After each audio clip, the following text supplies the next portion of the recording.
Algunas escenas de este programa han sido recreadas, incluyendo la dramatización de la investigación de la escena del crimen.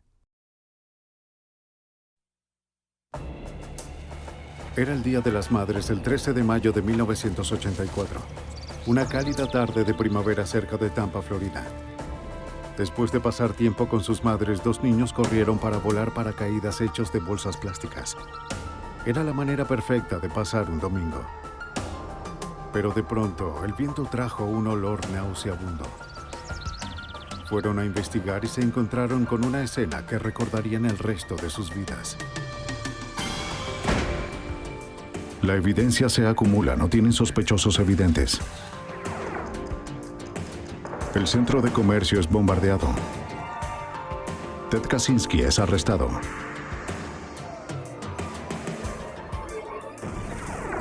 Fugitivo a un prófugo.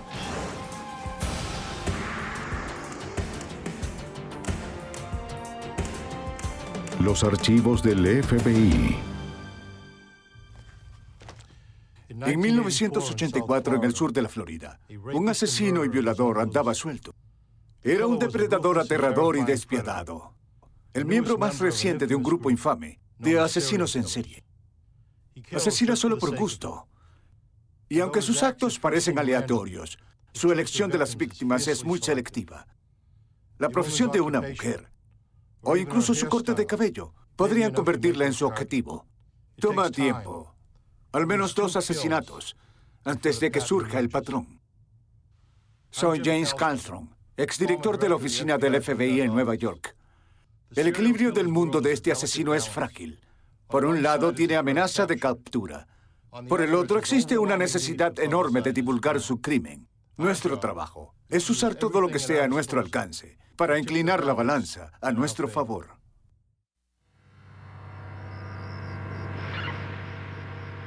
Ola de asesinatos. Lo que los niños encontraron fue el cuerpo de una mujer desnuda tendido sobre la maleza a un lado del camino. El médico forense determinó que había estado allí unos 3 días. Tenía las muñecas atadas detrás de su espalda y una soga gruesa y larga estaba atada alrededor de su cuello como una correa. Su cuerpo estaba cubierto de moretones, ampollas e insectos. Pero la posición del cadáver les indicó a los detectives que este no era un caso típico de asesinato. El teniente Gary Terry, nombrado recientemente jefe de la unidad de delitos mayores del condado de Hillsborough, recibió una llamada. Lo más distintivo del cuerpo fue el hecho de que sus piernas estaban separadas unos 2 metros, casi 2 metros de talón a talón. Una escena que nunca olvidaré y que nunca había visto antes. La postura era tan grotesca que el cuerpo parecía haber sido colocado así de manera deliberada. ¿El asesino tenía la intención de impresionar a quien lo encontrara? Los técnicos de la escena del crimen fotografiaron el cuerpo y midieron su distancia desde la carretera. Con cuidado empaquetaron la poca evidencia que quedaba, algo de tela atada en un nudo. El detective Pops Baker, del departamento del alguacil del condado de Hillsborough, también encontró huellas de neumáticos. Trabajó esa noche para hacer moldes de yeso. Los moldes de neumáticos pueden revelar la marca y el tamaño de los neumáticos para ayudar a los expertos a deducir el tamaño y el tipo de auto que conduce un criminal. También pueden vincularlo a la escena del crimen.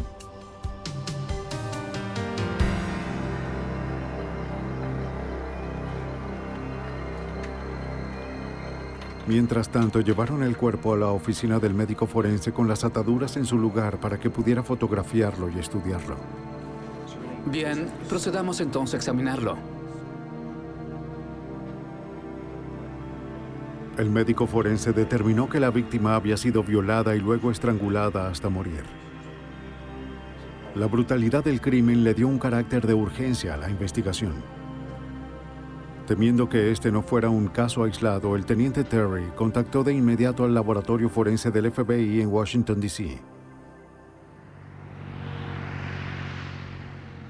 Terry hizo que un detective llevara la evidencia personalmente al laboratorio del FBI. Aprendió durante un caso anterior que al hacerlo así se agilizaba el procedimiento de la evidencia e incorporaba al FBI como un socio activo inmediato.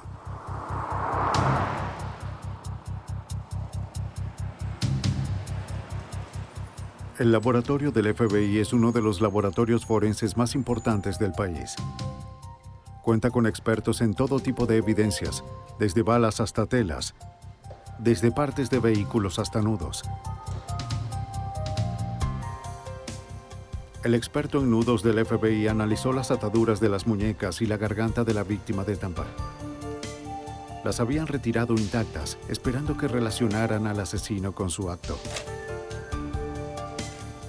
También podrían dar alguna pista sobre su pasado. Los nudos complejos podrían revelar que estuvo en la Marina Mercante o en el Ejército.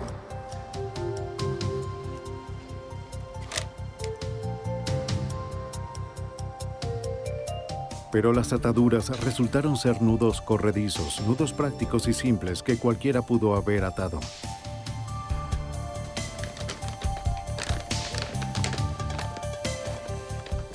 Un experto en fibras del FBI analizó la tela que se encontró cerca del cuerpo.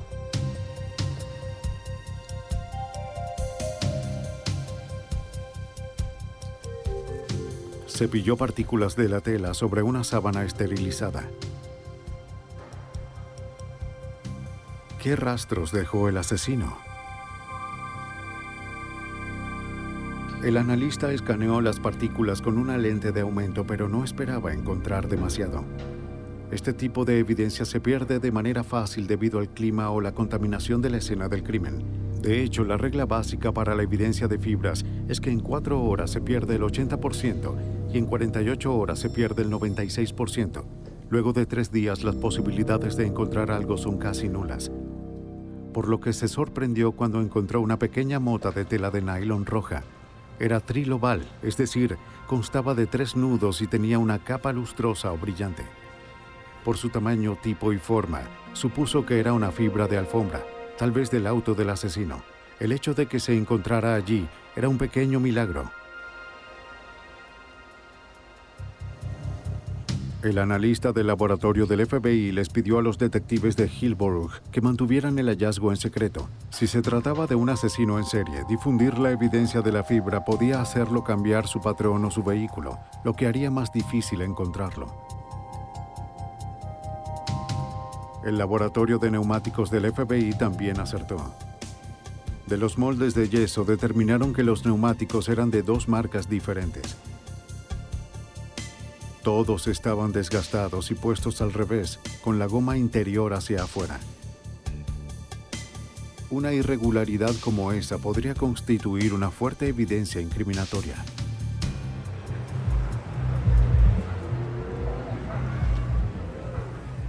De vuelta en Tampa, la policía identificó a la víctima por sus huellas dactilares el día siguiente al hallazgo de su cuerpo. Era Lana Long, una joven de 20 años proveniente de Laos y una bailarina exótica popular en el barrio rojo de Tampa. Su novio la había reconocido por una foto del periódico y llamó a la policía. Se convirtió en el sospechoso principal. Los oficiales interrogaron a sus compañeras del club, pero no recibieron información que implicara al novio ni a nadie más. Estaban en un punto muerto. Muy bien, me encontré con Jeff en la escena del crimen. Solo 2 semanas después, se interrumpió la calma de otro fin de semana festivo. El domingo del Día de los Caídos, llamaron al detective Pops Baker y al teniente Gary Terry del Departamento del Alguacil del Condado de Hillsborough a una segunda escena del crimen, de nuevo en un área aislada y rural de una interestatal. Era joven, entre los 18 y 20 años. Al igual que Lana Long, esta víctima era una mujer de alrededor de 20 años y estaba desnuda.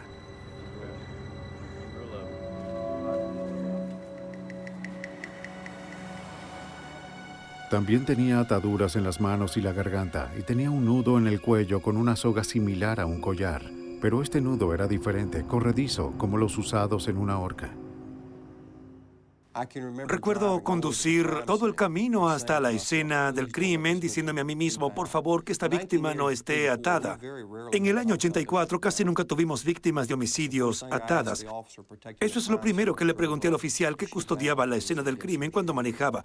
Así que pasamos de tener muy pocas víctimas atadas a 2 en 2 semanas. Supimos que teníamos un problema. Esta mujer no tenía mucho tiempo muerta. Aún está tibio. Debido a que la escena del crimen era más reciente que la anterior, había más evidencia. Los detectives encontraron la camiseta verde oliva de un hombre y algunos mechones de cabello que confirmaron que no eran de la víctima. Colgando de un arbusto a unos pocos metros de distancia de la cabeza de la mujer estaban sus pantimedias y un traje deportivo blanco, ambos cubiertos de sangre. Por la brutalidad de sus heridas, los detectives sabían que ella había luchado por su vida y que fue una lucha salvaje. Fue violada, estrangulada, golpeada y su garganta había sido cortada casi de oreja a oreja.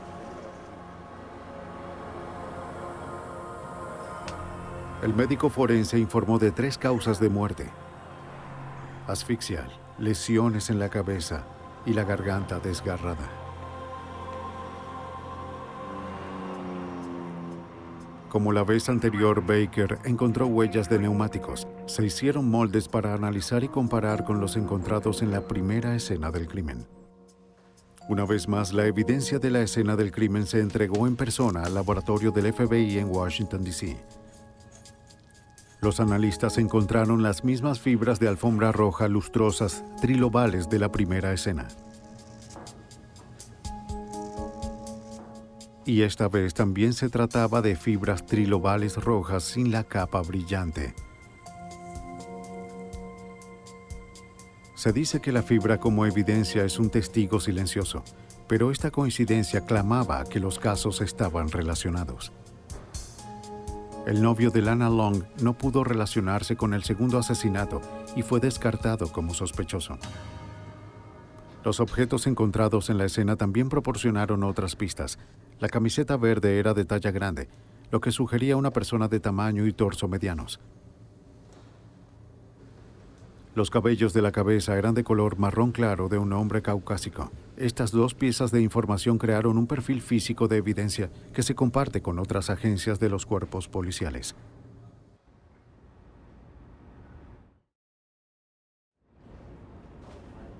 La experta en neumáticos Sandy Wesimar del FBI analizó las impresiones de los neumáticos y encontró otra coincidencia. Las huellas eran las mismas que las de la primera escena del crimen. Ahora conocía la posición de cada neumático en el auto y que pertenecían a un vehículo de tamaño mediano. La ventaja de tener un molde en lugar de una fotografía es que puedo levantar el molde, iluminarlo de diferentes ángulos y en diferentes direcciones. Y con suerte, si hay algún corte o hendidura o rocas incrustadas en el neumático, podré observarlo en el molde. Pero quizás la mejor pista provenía de lo que no sabía. Sabía que los 2 neumáticos eran de la marca común Goodyear Viva, pero el tercero no estaba en la larga lista de referencia del FBI. No pudieron identificar una de las marcas de neumáticos en sus archivos, pero lo que hicieron fue darnos el nombre del experto en neumáticos, un fabricante en las afueras de Akron, Ohio, y de hecho enviamos a un detective, el cabo Baker, voló hasta allá con las marcas y se encontró con el especialista en la fábrica de neumáticos y ellos identificaron el neumático para nosotros y era el neumático Vogue. En el 84 existe un neumático hecho a mano que venía como parte del equipo normal en los Cadillacs. Nunca antes habíamos visto un neumático como ese. Luego tomé hacia la izquierda. Se le notificó a la policía que si encontraban un auto con ese neumático con la goma interior al revés, sería una identificación tan válida como una huella dactilar. El análisis de la herida de cuchillo en la víctima reveló que el asesino tenía un cuchillo con una hoja de 7 centímetros. Teníamos 2 víctimas, ambas atadas y ambas conectadas a nivel forense, por lo que supimos que teníamos a un asesino en serie. Es solo un presentimiento que tengo. El teniente Terry comenzó a marcar los ataques del asesino en un mapa esperando que revelaran un patrón de comportamiento.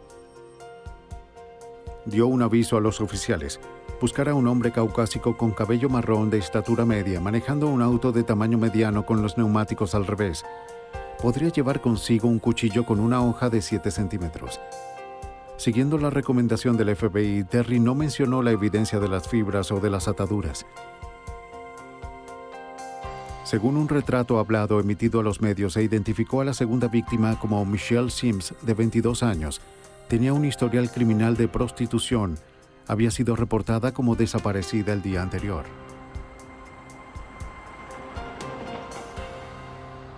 Oficina del alguacil del condado de Hillsborough. El detective Randy Latimer era un miembro clave del equipo de investigación del condado de Hillsborough. Nos dimos cuenta que estábamos tras un asesino en serie que parecía estar a la casa de prostitutas y fuimos a áreas conocidas con prostitución y comenzamos a contactar a las chicas y les informamos lo que estaba pasando. Les dimos tarjetas y les pedimos que nos llamaran si veían algo extraño. No encontramos pistas, algo para poder avanzar. Hola, Pops, ¿qué tenemos? Tenemos un cuerpo. Luego, el 24 de junio, otro domingo, Terry Baker y Latimer acudieron a una tercera escena del crimen. Un trabajador encontró un cuerpo en un naranjal. Con cuidado, ya acordonamos el perímetro. Bien. Era otra mujer, pero el patrón parecía diferente. La víctima tenía puesta toda su ropa y no tenía ataduras, por lo que no había razón para creer que estaba relacionado. Como pueden ver, bajo su falda está... Pero los detectives no lo descartaron.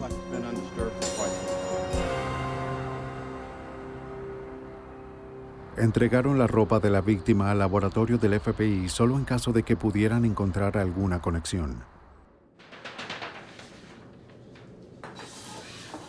Esta vez el experto en fibras con el que habían trabajado antes no estaba disponible y asignaron a alguien más. No le pidieron que comparara la nueva evidencia con la anterior, así que no lo hizo. Tampoco comenzó el análisis de inmediato. El cuerpo estaba tan descompuesto que solo pesaba 11 kilogramos, incluyendo la ropa. Llevó un tiempo lograr identificarlo y cuando lo hicieron, el estilo de vida de la víctima tampoco encajaba con el patrón. Elizabeth Ludenbach, de 22 años de Tampa, era una tímida trabajadora de ensamblaje que vivía con su familia. No tenía antecedentes penales y no era una prostituta, aunque con frecuencia visitaba bares, los clubes de Tampa.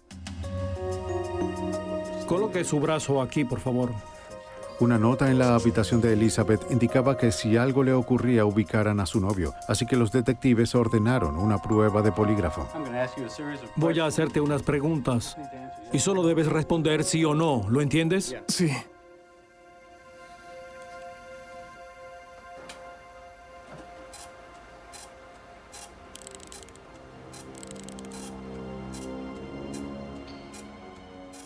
¿Conocías a Elizabeth Ludenbach? Sí.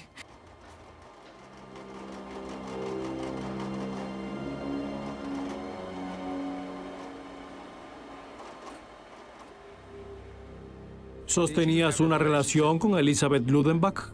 Sí. ¿Alguna vez lastimaste a Elizabeth Ludenbach? No.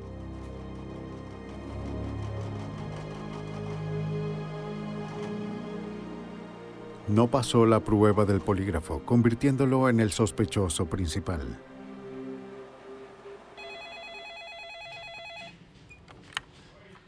No fue sino hasta mediados de septiembre, 3 meses después del descubrimiento del cuerpo de Elizabeth en el Naranjal, que recibieron los resultados. El FBI identificó una coincidencia. Encontraron fibras de una alfombra roja idénticas a las encontradas en los 2 primeros asesinatos. Hallaron fibras rojas que conectan los casos. Ahora tenían 3 asesinatos relacionados. Terry marcó la nueva escena en el mapa. Cada detective del escuadrón de asesinatos trabajaba en el caso. El curso de la investigación comenzó a cambiar. En lugar de enfocarse en novios y vecinos, Los detectives buscaban a un asesino desconocido que aterrorizaba a las mujeres de Tampa. Trabajamos con toda la unidad de homicidios y nos concentramos en esos casos. Nos quedábamos sin pistas, recibíamos llamadas telefónicas sobre personas diferentes, revisábamos esa pista, investigábamos los antecedentes de estas víctimas en particular y no obteníamos ningún resultado. Y por desgracia, lo único que hacíamos era esperar hasta que se descubrió una cuarta víctima.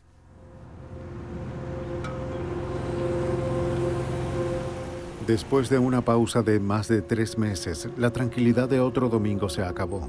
El 7 de octubre, un trabajador encontró un cuerpo cerca de la entrada del rancho K-Bar, al norte del condado de Hillsborough. Esta vez designaron al detective Steve Cribb para ayudar a procesar la escena. Tanto él como Terry Baker y Latimer no tuvieron que ir lejos para encontrar la primera prueba sombría de evidencia, el brasier de la víctima colgando de la puerta de entrada. El cuerpo desnudo de una mujer negra estaba cerca. Al lado de ella estaba su ropa. La mayoría de los detectives la descartaron como una víctima en serie. Había sido violada, pero a diferencia de las otras, le dispararon, no fue estrangulada. Y no tenía ataduras. Además, era afroamericana y por lo general los asesinos en serie no cruzan los límites raciales.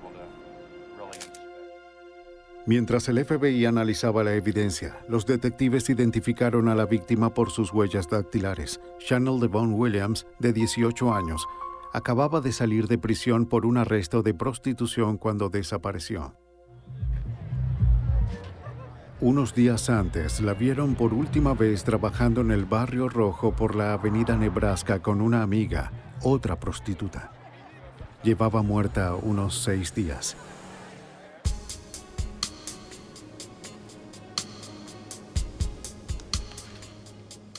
Los análisis del FBI del cabello y las fibras rojas revelaron que fue obra del asesino en serie. En la ropa de Chanel se encontraron los tipos de fibras rojas junto con un vello púbico marrón caucásico. Al cruzar los límites raciales y usar un arma distinta, el asesino cambió su rutina. Cambiar de patrón es algo muy extraño en los asesinos en serie y haría que este fuera más difícil de atrapar. Agregaron a Chanel al mapa, cerca del límite del condado entre Pasco y Hillsborough. Con 4 muertes, los detectives estaban desesperados por encontrar al asesino y obsesionados con el caso. No solo se trabajan estos casos, este tipo de casos se respiran y se viven. Llegas en la noche a casa y sueñas con este caso. Lo digieres y sueñas con él. Yo iba a casa en la noche y miraba el teléfono, esperando que repicara. Cada domingo, por alguna razón, los primeros cuerpos fueron hallados un domingo. No hacías planes los domingos. Me quedaba en casa. En efecto, el domingo siguiente a la aparición del cuerpo de Chanel, llamaron a Terry, Baker, Latimer y a Cribb para otro asesinato. Este fue cerca del lago Zonotosasa, al noreste de Tampa. Una pareja de arqueólogos principiantes descubrieron un hallazgo macabro. A un costado de la carretera estaba el cuerpo de una mujer envuelto en un cobertor de color dorado, atado con un traje deportivo azul.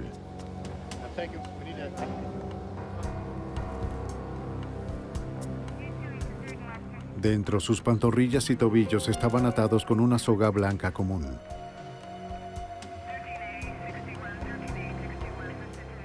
Sus manos estaban atadas frente a ella con una bandana roja.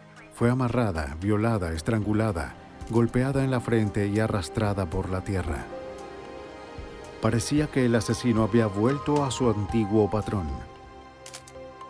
Pronto se identificó a la mujer por sus huellas dactilares como Karen Disfern, de 28 años, criada en un hogar acaudalado de los suburbios. Había muerto como una prostituta destrozada por las drogas. Se le vio con vida por última vez la mañana del día que la asesinaron. Y por si no fuera poco vincular al asesino con el crimen, el investigador Steve Cribb observó fibras trilobales rojas de alfombra en el cuerpo de Karen. Había desarrollado un sexto sentido para encontrarlas. Cuando sabes lo que buscas, casi lucen como luciérnagas en las víctimas.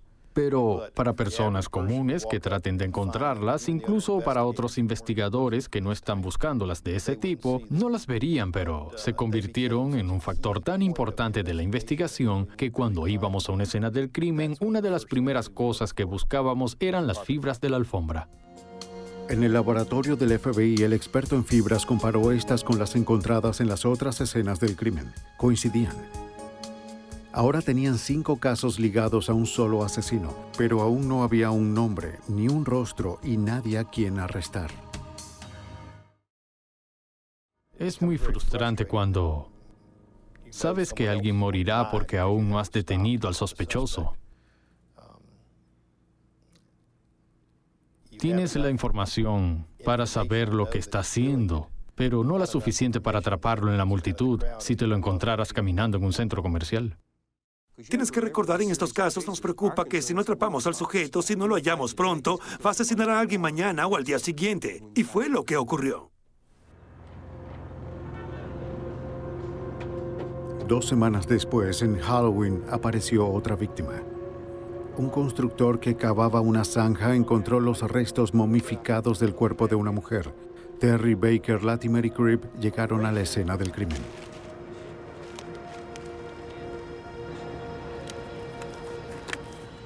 El médico forense estimó que el cuerpo había estado allí cerca de un mes. El cuerpo estaba muy descompuesto. Identificarlo requeriría medidas especiales. El laboratorio del FBI necesitaba ablandar la piel de las manos para obtener las huellas dactilares. Por más difícil que fuera identificar a la víctima, los detectives reconocieron de inmediato al asesino. El cuerpo se había momificado por completo. La cabeza se había separado por la acción de los animales. No había ataduras vinculadas, ni ropa. Y entonces, con tan solo mirar el cuerpo, supimos que era él de nuevo. Ya teníamos el presentimiento al ver las escenas del crimen, al ver un cuerpo tras otro, de que era el mismo asesino. Y de hecho lo era.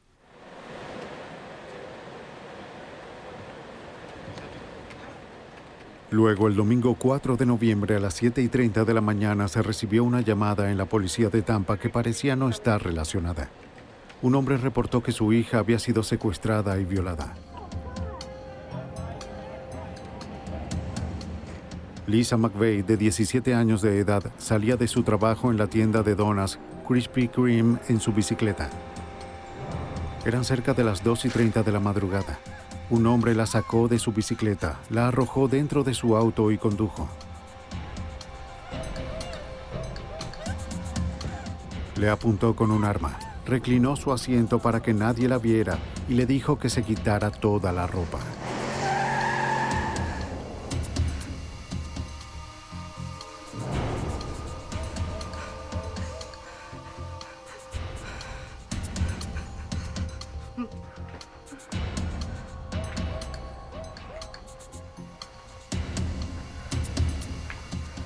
La llevó a su apartamento amordazada y atada.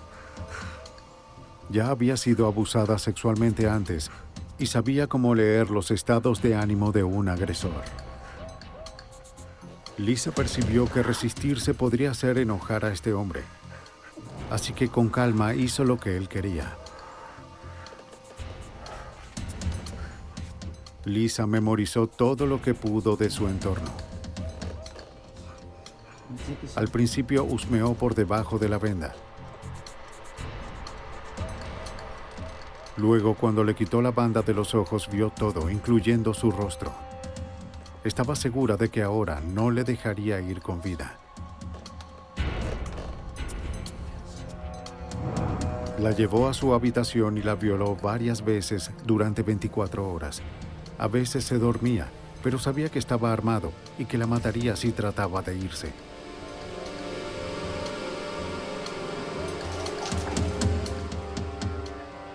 Después de todo un día cautiva, el hombre le dijo a Lisa que se duchara. Luego le dio algo de ropa y le preparó un sándwich. Para su sorpresa, le dijo que la llevaría a su casa.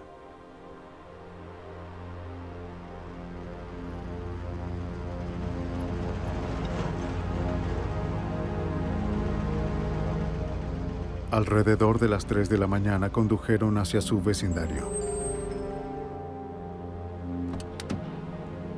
En el camino se detuvo en un cajero automático a retirar dinero para comprar gasolina. Husmeando desde debajo de la venda, Lisa siguió memorizando detalles. Un hotel Howard Johnson, los letreros del camino, la palabra Magnum en el tablero del auto.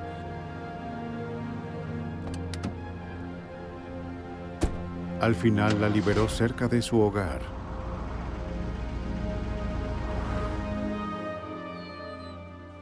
Luego de que el padre adoptivo de Lisa denunció el secuestro, los policías de Tampa la entrevistaron. Bien, quiero saber todo lo que sucedió la noche en que saliste del trabajo y voy a grabarte. Se sorprendieron por todo lo que recordaba y por su determinación para atrapar al violador. Siempre salgo del trabajo cerca de la medianoche, subo a mi bicicleta. Aunque Lisa no fue asesinada, existían muchas similitudes con los casos de Hillsborough. El secuestro, la violación, la constitución física del hombre y su color de cabello, incluso el color rojo en el interior del auto. La policía de Tampa envió el suéter de Lisa al laboratorio del FBI. Llenamos el laboratorio del FBI con cosas para comparar las muestras de fibras. Cosas de violación, de agresión, lo relacionado a un crimen sexual violento se enviaba al laboratorio del FBI para comparar las fibras. Mientras tanto, una semana después de encontrado el último cuerpo, llamaron a los detectives del condado de Pasco a otra escena del crimen. El 6 de noviembre de 1984 encontraron el cuerpo de una mujer en la misma carretera que la cuarta víctima, Chanel Williams, solo que esta vez estaba hacia el norte, en el cercano condado de Pasco. Los detectives de Pasco llamaron a los detectives de Hillsborough a un terreno vacío cerca de un parque de casas rodantes. El cuerpo estaba en un condado distinto, pero las ataduras y las fibras todas eran muy conocidas.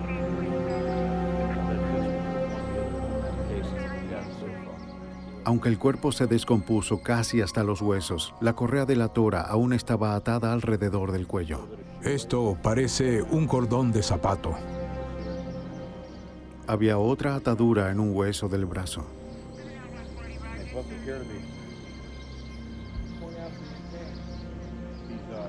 Cerca del cuerpo de la mujer estaban su blusa, ropa interior y algunas joyas.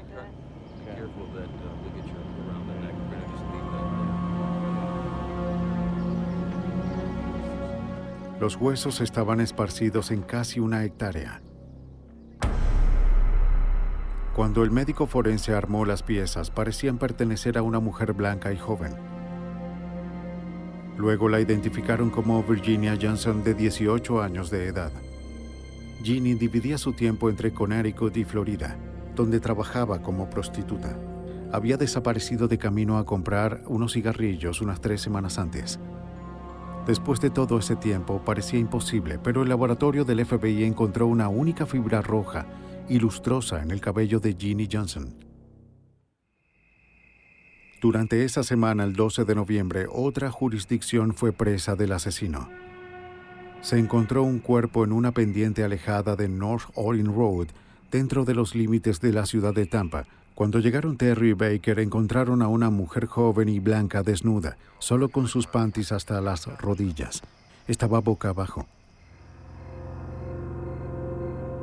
Cuando la voltearon, la policía sabía por su rostro ensangrentado que fue golpeada de forma salvaje y que había luchado.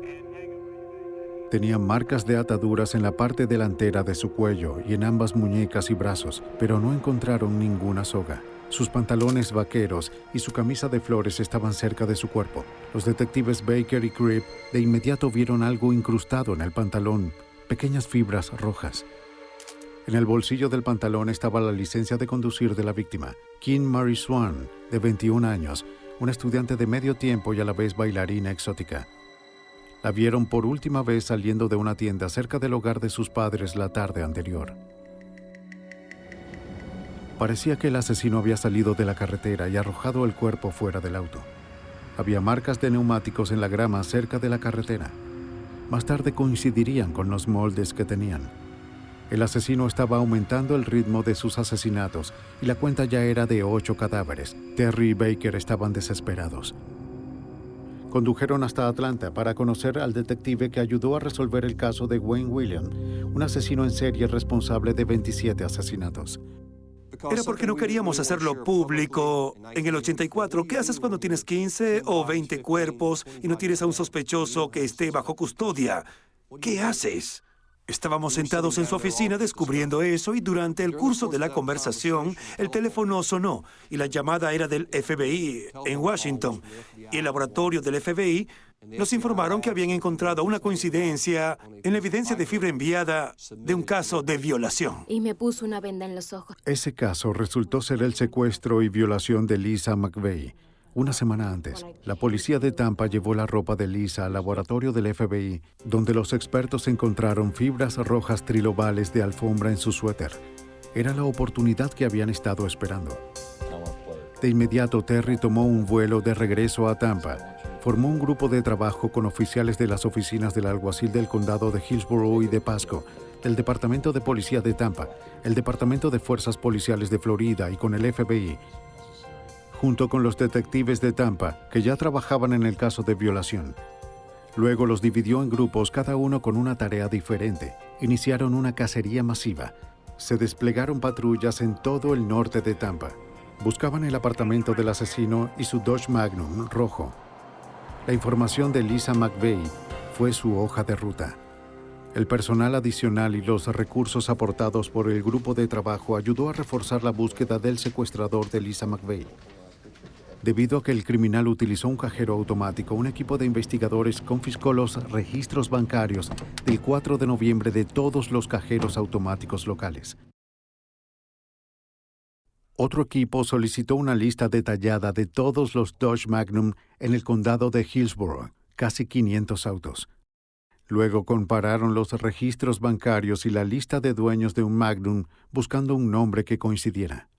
Y lo único que observé al comparar ambas listas fue el nombre que resaltó en ellas, Robert Joe Long. Tenía una transacción de dinero del cajero automático en la madrugada. También era el dueño comprobado de un Dodge Magnum. Además, temprano ese mismo día, un grupo de trabajo de Tampa divisó un Dodge Magnum rojo en la avenida Nebraska, la zona de casa del asesino. Los detectives detuvieron el auto. Le dijeron al conductor que estaban buscando a un sospechoso de robo. Lo identificaron por su licencia como Robert Joe Long. Le tomaron una foto y escribieron un informe de campo. Cooperó en todo, pero no les permitió revisar su auto. Por supuesto, se comunicaron con la sede del equipo de trabajo cuando hicieron la detención. Y les dijimos que continuaran y se quedaran con él, que vigilaran el auto una vez que se fuera, y armamos un equipo de vigilancia para no perderlo de vista. Mientras tanto, se armó un grupo de fotografías, una serie de fotografías en las que colocamos una foto de él. Ese grupo de fotos se le mostró a Lisa, quien lo observó y dijo, él fue quien me secuestró, y señaló a Bobby Joe Long. El teniente Terry tenía a su hombre, pero no podía arriesgarse a cometer un error con un arresto apresurado. Necesitaba tiempo para obtener garantías y organizar a su equipo. Para garantizar la seguridad pública, Terry ordenó una vigilancia continua sobre Long. Las unidades siguieron cada movimiento de Long en autos no identificados. Tal vez sintió que estaban tras su rastro porque comenzó a limpiar la casa. Los oficiales recogían lo que desechaba. Incluso cuando aspiraba su auto, la policía retiraba lo que aspiró. Incautaban todo lo que Long pensó que estaba destruyendo.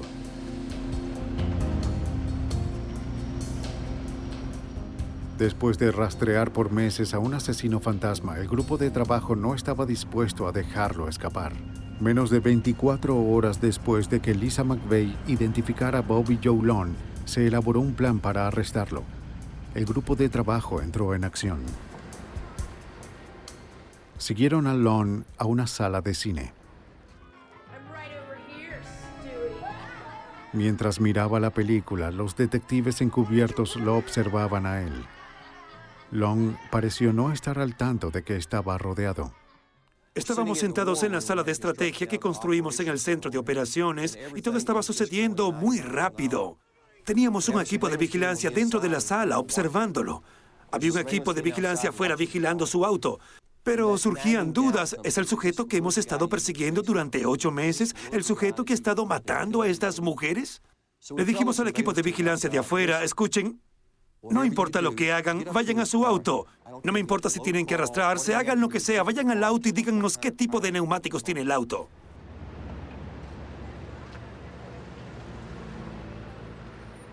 El equipo de vigilancia regresó y nos dijo, oigan, el auto tiene neumáticos Goodyear Viva. Todos de goma negra, pero hay un neumático extraño de marca Vic o Vogue, algo así en el auto. Tan pronto lo dijeron, lo supimos. Cuando nos detuvimos, vimos el auto, vimos el neumático Vogue, que era similar al molde de neumáticos que hicimos. Vimos el asiento reclinable, la fibra de alfombra roja. No existía duda, era el sospechoso correcto. Terry dio la orden de arresto. Los detectives siguieron a Long cuando salió del teatro. Nunca lo perdieron de vista.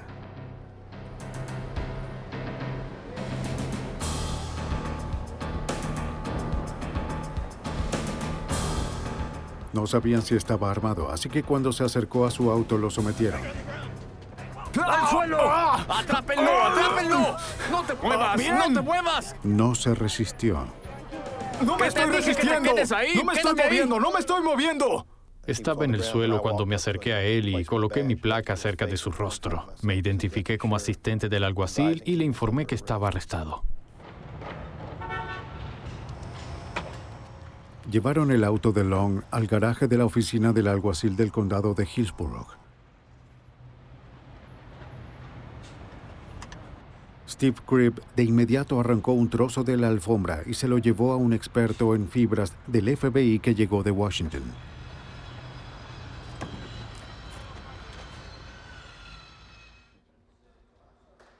Comencemos. Enciende la grabadora. Mientras tanto, Randy Latimer y miembros del equipo de trabajo interrogaron a Bobby Joe Long, quien renunció a su derecho a un abogado. Sufrió algunas cortadas en sus manos y brazos. ¿Ya fueron atendidas? Sí, así es. Estaban bien preparados luego de consultar con la Unidad de Ciencias del Comportamiento de la Academia del FBI sobre cómo llevar a cabo el interrogatorio. Pues solo un asesinato común. La estrategia era comenzar solo con Lisa McVeigh. Long confesó de inmediato. Bueno, fui hasta allá y... Después de admitir el secuestro y la violación de Lisa McVeigh, hablamos sobre por qué la dejó ir, lo que ocurría en su mente y lo que sucedió. Luego le pregunté acerca de las prostitutas, si alguna vez recogiste alguna prostituta. Él me dijo en Miami, le pregunté y por aquí me dijo que, bueno, podría haberlo hecho. Y le hablaron sobre los asesinatos. Al principio negó haberlos cometido. Mientras la entrevista proseguía, el experto en fibras del FBI examinó la alfombra del auto de Long. Comparó esta muestra con las demás.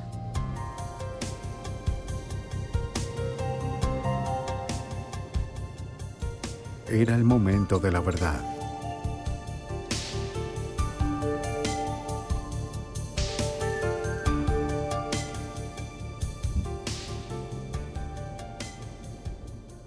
Tan pronto como las pusieron bajo el microscopio, el agente del FBI llamó y dijo, bingo, coinciden. Las fibras de la alfombra coinciden con todas las escenas del crimen. Así que puedes retomarlo desde este punto. Un momento, por favor. Terry le contó a Latimer la noticia.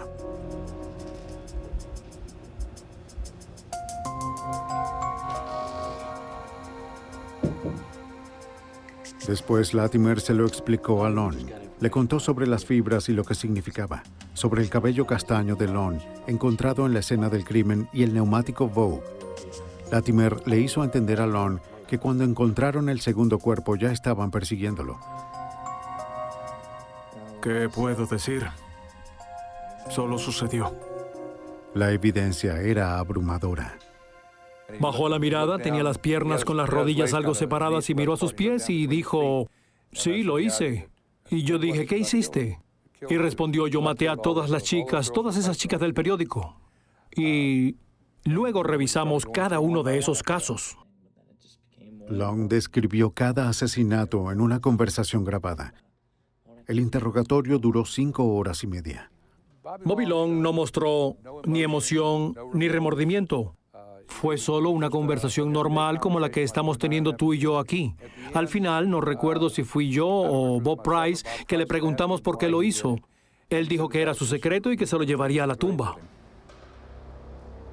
Durante el interrogatorio, Long confesó un 9º asesinato. Para encontrar el cuerpo tienen que seguir a la derecha, luego a la izquierda. Cuando los detectives encontraron sus restos, también encontraron más fibras pequeñas de la alfombra roja.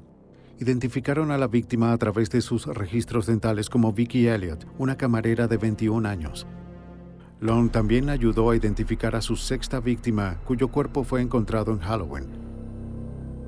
Kimberly Hobbs, de 22 años, era conocida con el nombre de Sugar. Su novio la vio por última vez cuando ella se subió a un Chrysler Córdoba marrón, quizás el Dodge Magnum rojo de Long. Agradezco a los miembros. Tarde esa noche, el teniente Terry convocó a una conferencia de prensa. Luego de pasar meses tras un presunto asesino, Los medios pensaron que la policía anunciaría otro cuerpo. Se sorprendieron por el arresto. ¿Desde cuándo tienen a este sospechoso? Bobby Joe Long y ha sido acusado por 10 cargos de homicidio de los últimos 6 meses en los condados de Hillsborough, Pasco y la ciudad de Tampa. Fue arrestado sin problemas y confesó cometer los asesinatos que se estaban investigando. Inicie la ronda de preguntas, por favor, 1 a 1.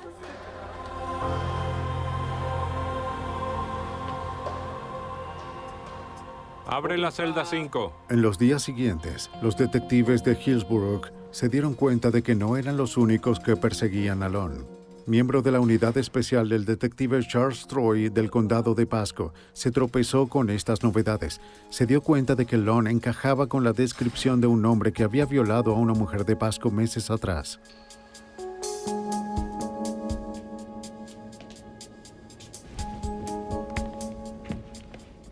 Troy recorrió el apartamento de Long para encontrar pruebas. Encontró un álbum lleno de fotografías de mujeres desnudas, incluyendo a la víctima de violación.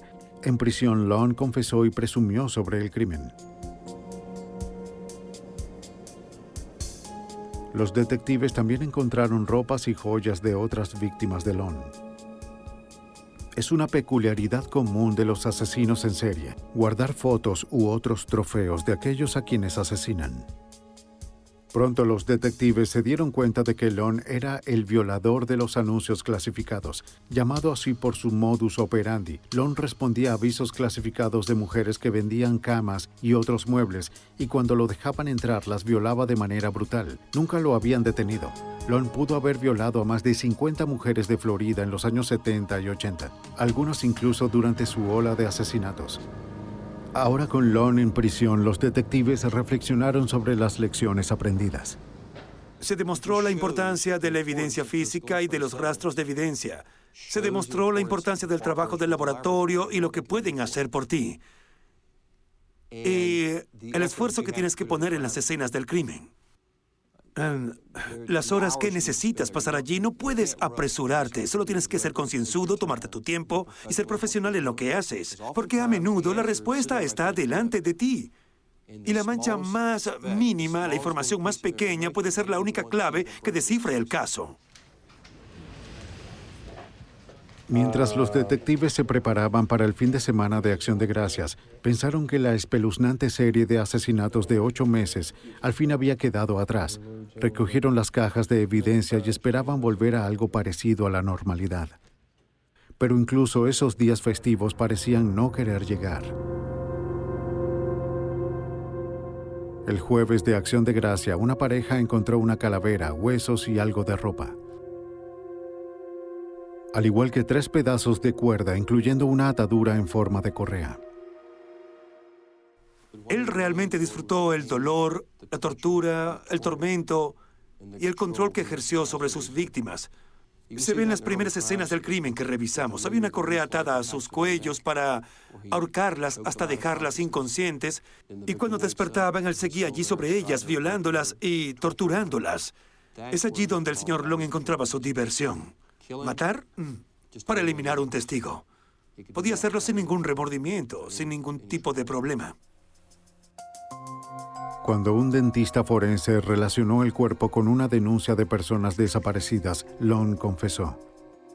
La víctima era Artisan Wick, una joven de 18 años a punto de casarse, que había desaparecido de una calle del noreste de Tampa el 28 de marzo. Estuvo desaparecida durante 8 meses. De forma irónica, Wick fue la primera víctima que sometió, pero la última en ser encontrada. Ella elevó el número de asesinatos a 10, pero Terry siempre ha creído que había más. Estoy seguro de que ha matado a otras mujeres, a otras personas. ¿Hallaremos esos cuerpos? ¿Sabremos de esos casos? No sé si lo haremos alguna vez. Bobby Joe Long nunca fue condenado por las violaciones de los clasificados, en parte porque el estatuto de limitaciones había expirado para el momento en que fue atrapado, pero sí recibió 6 cadenas perpetuas y 693 años por sus ataques a mujeres en 1984 y 1985. Por los asesinatos de Hillbrook y la violación de Lisa McVeigh, Long recibió 33 cadenas perpetuas. Fue condenado a muerte por los homicidios de Virginia Johnson y Michelle Sims. Después de las sentencias, Long abandonó el tribunal silbando una canción. El señor Long es una máquina de matar. Se volvió muy competente en lo que estaba haciendo, muy hábil en eso. Y si el señor Long alguna vez sale de prisión, solo hay que seguir el rastro de sus otros cuerpos, sus otras víctimas, porque matará de nuevo. Lo disfrutó. Long permanece en el corredor de la muerte en Florida, sin una fecha establecida para su ejecución.